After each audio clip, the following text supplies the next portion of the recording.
Welcome to the Urban Debate 360 on Magic Bricks Now. I'm Faye D'Souza. Thank you for staying with us. On 360, we have a power-packed lineup of news on civic issues that directly affect you in your city. Let's take a look at the headlines at this hour. Heavy rains lashed the financial capital of India. In Mumbai, major areas are waterlogged. Train services hit. Heavy traffic jams bring Mumbai to a complete standstill. The Met Department predicts more rains over the weekend. After facing opposition from the Congress party, various petrol pumps, Maharashtra government tweaks the no helmet, no petrol rule. Petrol pump owners are relieved. Now the traffic police will have to enforce that rule.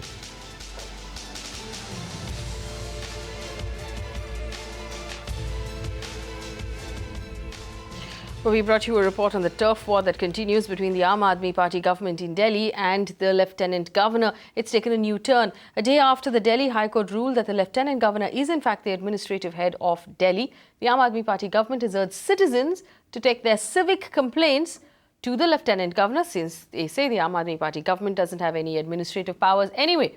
My colleague Deepa Rana sent us this report. The big fight between the Delhi government and the Lieutenant Governor has intensified in the national capital.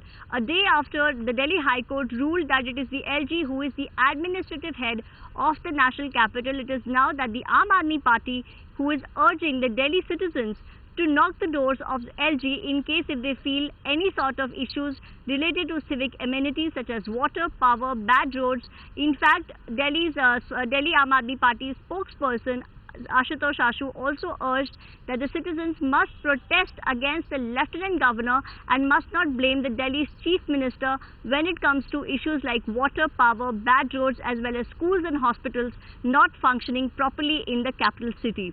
He also said that his party humbly differs with the judgment of Delhi High Court and also questioned the role of Delhi's Chief Minister as well as his elected representatives.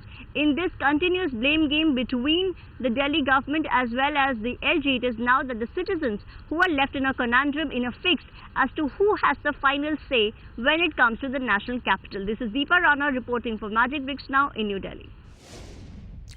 The Aam Aadmi Party held a press conference in Delhi today. The party leader Ashutosh says that Delhi citizens should blame the Lieutenant Governor Najib Jung for any civic issues that they're facing in the city. माननीय lieutenant governor साहब से हमारी कुछ दरखास्त है और दिल्ली के लोगों से भी कि आज के बाद अगर दिल्ली के अंदर कहीं भी पानी की समस्या हो तो वो लेफ्टिनेंट गवर्नर साहब के दरवाजे पर जाके लोग खटखटाएं। अगर उनको प्रदर्शन करना है तो वो नाराजगी जाहिर करनी तो लेफ्टिनेंट गवर्नर साहब के घर पे करें। अगर कहीं बिजली नहीं आ रही, बिजली की समस्या है, तो भी लेफ्टिनेंट गवर्नर साहब के यहां जाके लोग अपील करें।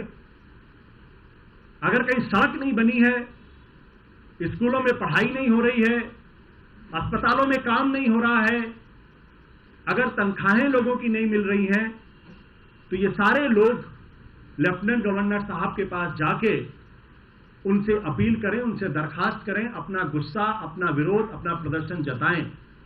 तो उससे निपटने की जिम्मेदारी भी लेफ्टिनेंट गवर्नर साहब की है, क्योंकि एंटी करप्शन ब्यूरो सीधे लेफ्टिनेंट गवर्नर साहब को रिपोर्ट करता था और अब रिपोर्ट कर रहा है।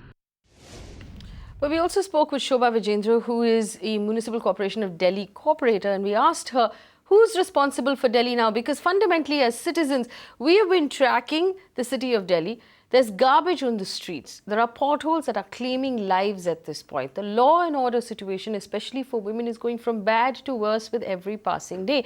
Now, with the buck passing back and forth between the Aam Aadmi Party government and with the LG, where does the citizen actually go? If you have a problem in Delhi, who do you speak to? Is it the municipal corporations? There are 3 different municipal corporations in the city of Delhi. And I'm going to ask my team to put up footage of the kind of garbage problems that we've noticed in Delhi. The fact that Delhi is just not clean. There's no need, of course, to go over the law and order issues, how unsafe it is for young women in Delhi, and the kind of issues that we're facing in that city right now. There's a problem of electricity. There's a problem of water supply. Who's responsible for Delhi? Listen in.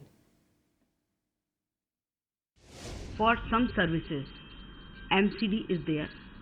And as you are saying, let's suppose it's a question of sanitation, then definitely municipality is responsible. But if there is any problem of water, then Delhi Sarkar is responsible. And as you are saying now, they are saying that they will go to the bigger court, they will go to the Supreme Court. So now again, the responsibility lies only on them. If Delhi Sarkar, Arvind Kejriwal are not doing their duty, they simply want to go to Punjab only, because they have to fight the elections there. They are giving their names in Punjab candidate. They have declared 19 candidates there.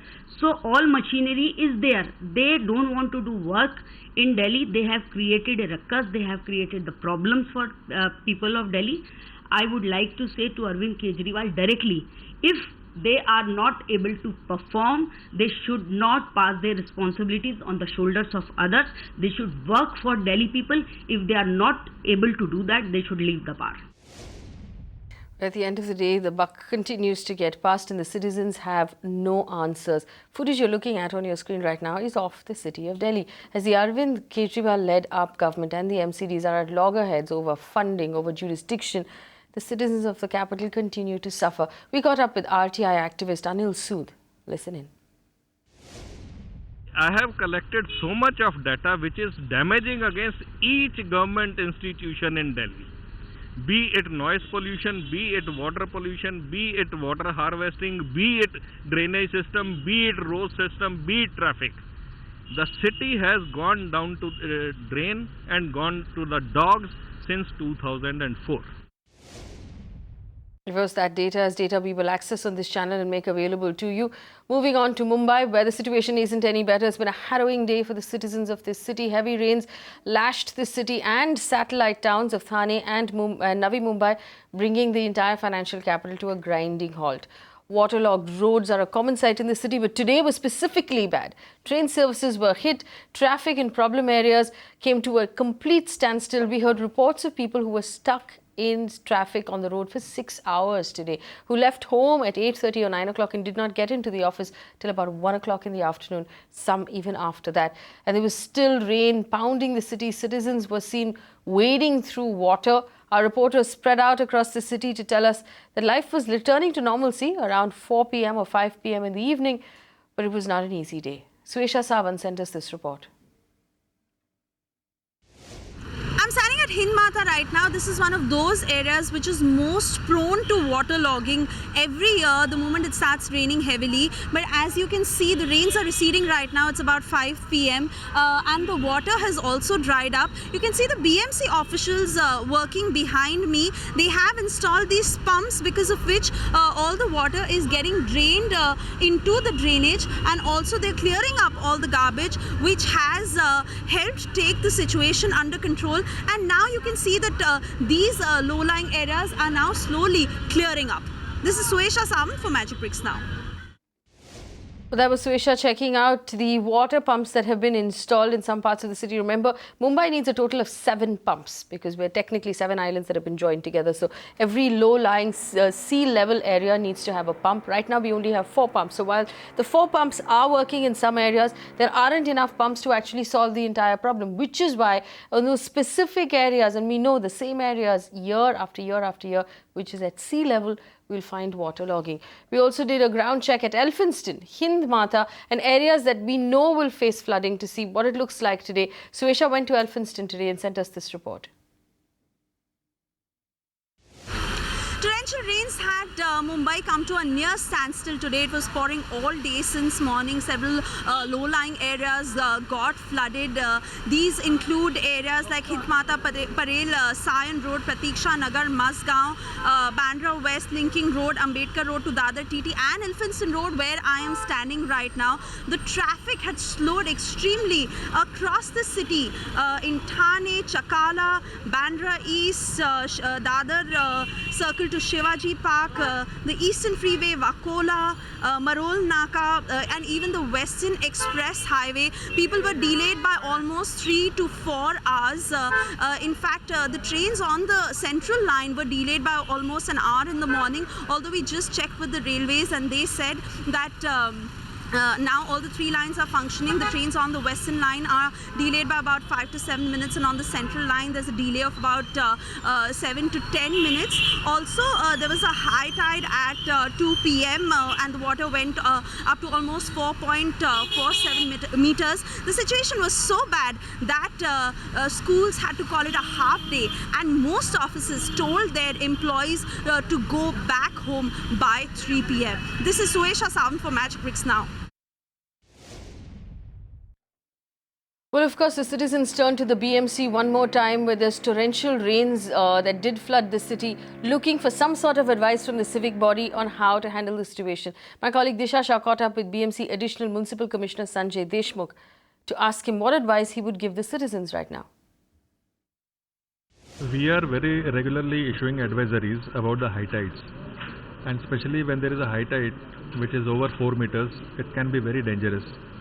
So it is our appeal to people of Mumbai that please do not go near the sea, and please take precautionary measures, that when there is a warning of high tide from the MCGM, it is always better not to go near the sea. It may be adventurous for some to go near the high tide, but it can be very dangerous also. What about other areas, so like Hind Mata at Lower Parel and Sion Gandhi Market? Those especially low-lying areas, and we have also, we have reported waterlogging in such areas. So in such instances, what can residents do? And in such cases, what is BMC doing to ensure that there is no flood or there is no waterlogging going forward? Flooding in these areas is mostly on 2 accounts. When there is a high tide and at the same time the intensity of rain is very heavy. Today there was a high tide and intensity of rain also was very heavy, and between 10 to 11 am the rain intensity was almost 50 millimeter, and therefore there was waterlogging at some of these places. But we had kept our main and machinery readily on the spot, and in the entire city of Mumbai we operated 203 pumps to pump out the water, and in addition to that we activated all 5 major pumping stations. However, there was some extent of waterlogging at about 3 to 4 places, which lasted for about 1 to 2 hours. Which places were those? They were Sion, Hind Mata, Parel TT and Mukhyadhyapak Nala. But there also water receded within 2 hours, and vehicular traffic was also restored. We also caught up with Milind Barami, the Joint CP of Police of Traffic, and asked him what the police is doing to solve Mumbai's problem. He said the Mumbai Traffic Police is well equipped to handle traffic woes during the rain. Yes, there are certain roads inundated in Mumbai, especially the lower Parel area, the Hind Mata, the Gandhi Market, on the Ambedkar Road, and then on the Western Express Highway also the Ramnagar area or the Bahar Junction, on LBS Kamani Junction. So there are certain spots in the city where there are low-lying areas and water is inundated there. And so Mumbai Traffic Police has posted our people at different junctions, guiding people to take the diverted routes, and if there are any failovers of vehicles, we are ready with our cranes to pull them out quickly. सुबह 10 बजे से निकले काम के लिए, पता नहीं 1-2 बजे पहुंचेंगे, और गाड़ी आप देखो नीचे रास्ते में देखो कितना गड्ढा है. बीएमसी वाले क्या कर रहे हैं कुछ समझ में नहीं आ रहा है. घर से निकला हूँ करीबन 8:30 बजे से, और इधर आधे घंटे का टाइम है बारिश के कारण और ट्रैफिक और खड्डों के कारण कम से कम 3 घंटे का हो गया. 1 घंटे का सफर 3 घंटे का हो गया. पावसामध्ये खूप त्रास होतो, ट्रॅफिक जाम होते आणि रस्त्यानं पण खूप खड्डे पडले आहेत. आता 4-5 तास झाले पाऊस जास्त पडतो आणि रस्त्यात भरपूर खड्डे झालेले आहेत, त्यामुळे सर्वांना खूपच त्रास झालेला आहे.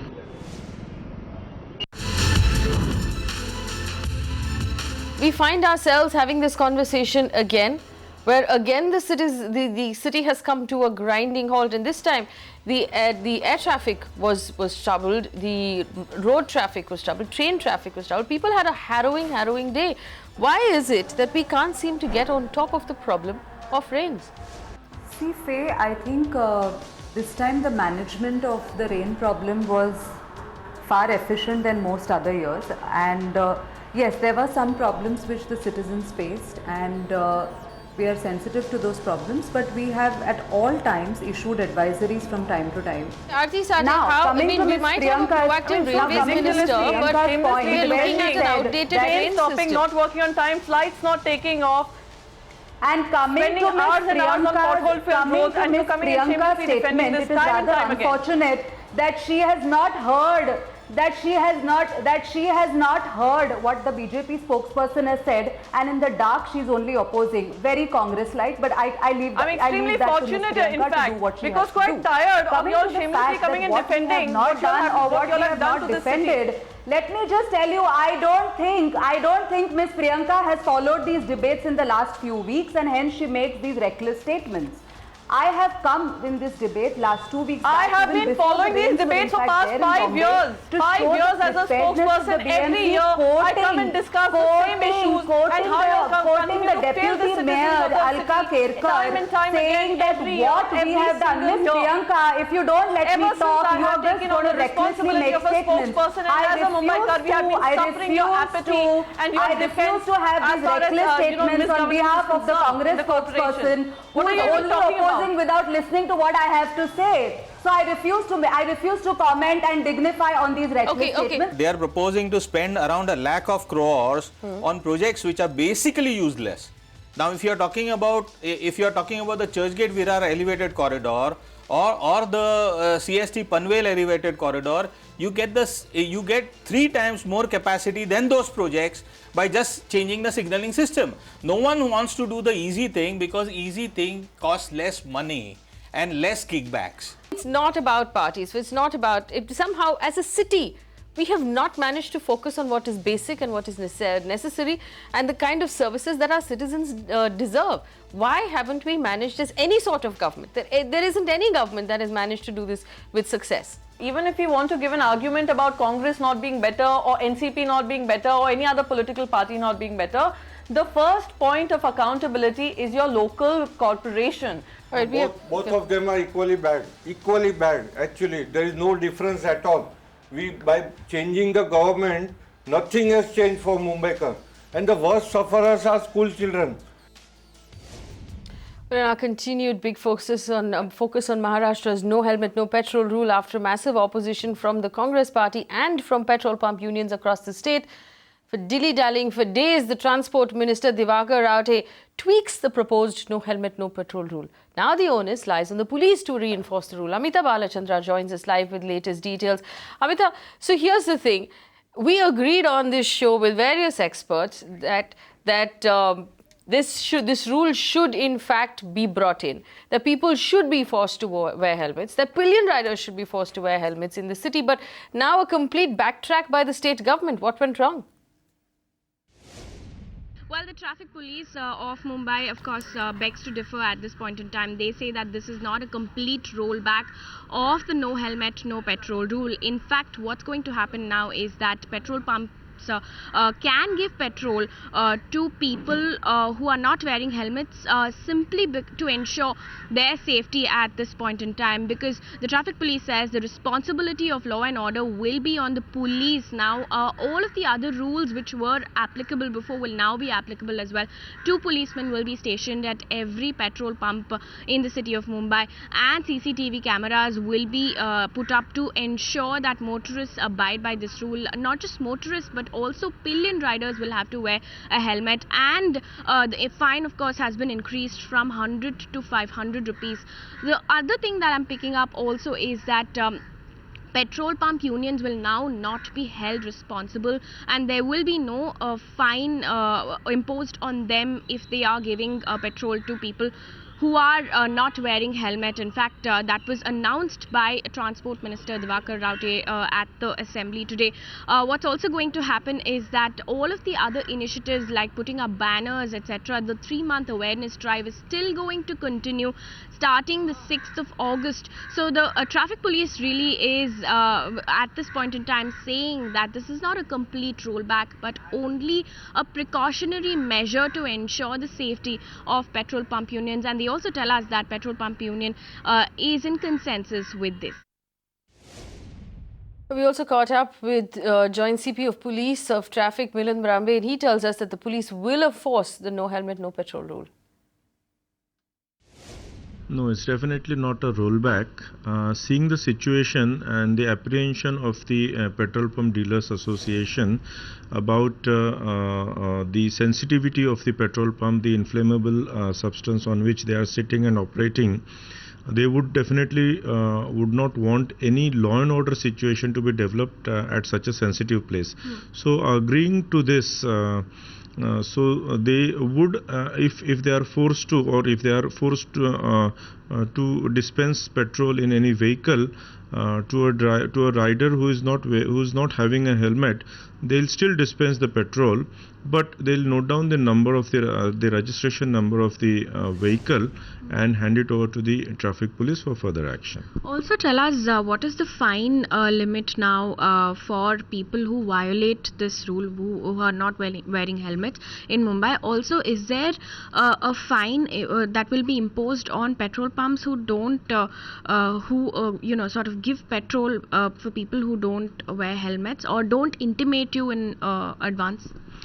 The fines for such kind of traffic violation for not wearing helmet by both the rider and the pillion is now increased from 100 rupees to 500 rupees. That's applicable in the whole of Maharashtra. So we'll start enforcing the law also, and as you all know, we'll be starting our awareness drive from tomorrow onwards about the no helmet, no petrol. We'll try to make people aware, convince them that wearing helmet is for their own safety, and after the counseling and the awareness session, then we'll start enforcing the law. I was just coming to that. What happens to the awareness program that you're planning to conduct for the next 3 months, where petrol pumps are supposed to put up banners, etc., and support this? What happens to that now with this rollback? Yeah, there is no rollback, as I'm again saying. Quite a few petrol pumps have already come up with the banners of this safety initiative by Mumbai Traffic Police about this safety initiative, and we would be going ahead with this safety drive. Tomorrow onwards, there would be traffic police constables and police station constable posted at these petrol pumps. Well, however we want to look at it, the truth is that starting tomorrow, nobody in the city of Mumbai will be allowed to buy petrol if you don't have a helmet, and this applies to pillion riders as well, which is a welcome move. It is a move we shouldn't even be discussing at this point. It's basic safety, and the fact that people are allowed to ride in this city without helmets is ridiculous. It is a rule that should have been enforced a long time ago, and we are hoping that this at least will do the trick. As watered down as it may have been from where it started off, at least we have a rule to look forward to. Well, it's time now to take a look at all of the civic stories from across the country that affect your city and affect your quality of life. Amita Balachandra is here with the latest. Amita, obviously bad news for citizens of Bangalore. Those lakes are just not getting any better. But Chennai now has a fresh garbage problem. Absolutely, Faye. Thank you so much. First of all, let's start off with IT capital Bengaluru. Looks like it will continue to snow there for at least another year.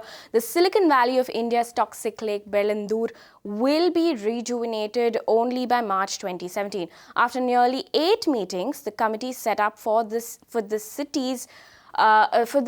site's that the sewage entering the lake has to be completely taken care of first. Now, what happens until then? Sewage entering the lake will be diverted as a short-term measure, and aeration method will be used to clean water. Now, it's not just a story of just one city. Chennai's Velachery Road is in the eye of a storm over garbage dumping. Mindless dumping of thermocol, paper, plastic and waste from apartments have found their way onto the state highway, raising concern over motorist safety. While residents of the locality are fed up, the government is busy passing the buck. Added to this, the volume of traffic on the road and the rains have not been helping either. Now, you might want to stay away from Lavasa for the next couple of days. While Pune was neck deep in water on Thursday, its counterpart Lavasa woke up to a mudslide. Traffic on the road connecting to the township, meanwhile, was completely blocked. Police has now asked tourists to avoid Lavasa till the rains are over.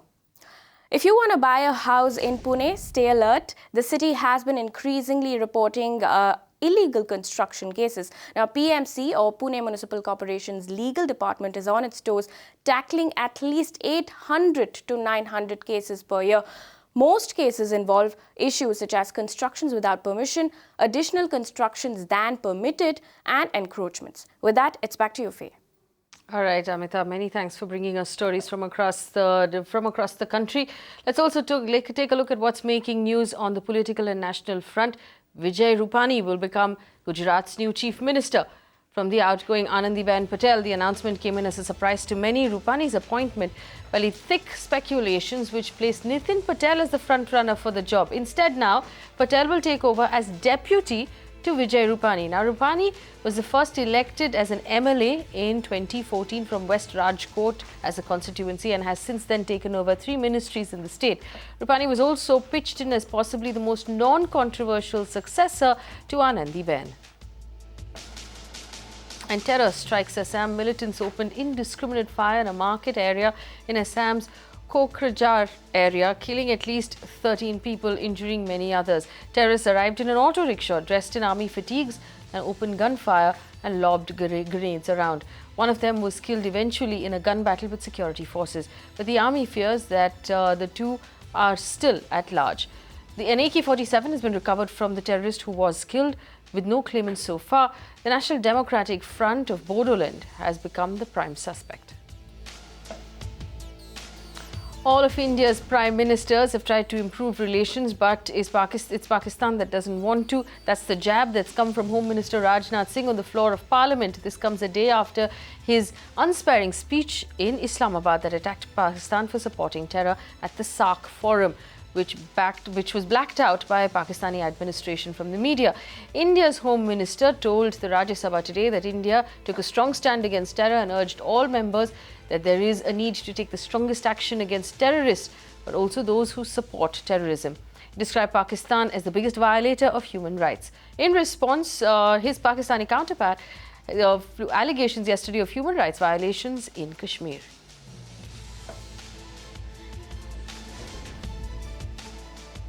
All right, we've run out of time on Urban Debate 360, but before we go, I want to show our viewers images of Mumbai drenched in rain. The Magic Bricks Now team braved heavy rains and waterlogging in multiple areas to get to work so that we can put up regular programming for you. So no matter how the weather turns out, on this channel we'll bring you the news that matters to you most as a citizen. Our campaign on this city is very simple: to improve the life and the quality of life for urban Indians, whatever problems we face in this country. If it's waterlogging, if it's water supply, electricity supply, garbage, waste disposal, or the lack of homes. These are all issues that are front and center for Magic Bricks Now. We don't get distracted by any other issues. Our focus is only our urban centers. Thank you for watching.